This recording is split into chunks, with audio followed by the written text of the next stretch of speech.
Sous la chaise cassée de Genève, les manifestations pour la défense des droits de l'homme jouaient déjà en quelque sorte le générique début de la grande messe de ce 27 février. Ces Ukrainiens et Afghans sont les premiers à investir la place de Nation ce dimanche. Ils seront sûrement encore nombreux et de plusieurs nationalités le lundi. À quelques mètres, le Palais de Nation lui s'apprête à accueillir des hauts dignitaires représentant plus de 125 pays pour une 52e session du Conseil des droits de l'homme.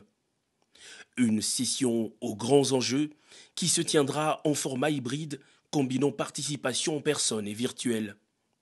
Du conflit russo-ukrainien à la situation au Soudan du Sud et en Éthiopie, le Conseil examinera aussi une centaine de rapports présentés par des experts de droits de l'homme et autres organes d'enquête concernant de nombreux thèmes et intéressant la situation de droits de l'homme dans près de 50 pays.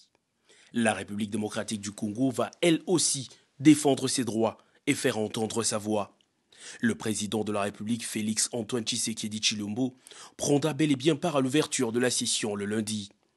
Le chef de l'État qui est arrivé dans la soirée dimanche en Suisse a été chaleureusement accueilli par une délégation de Congolais venus de plusieurs villes.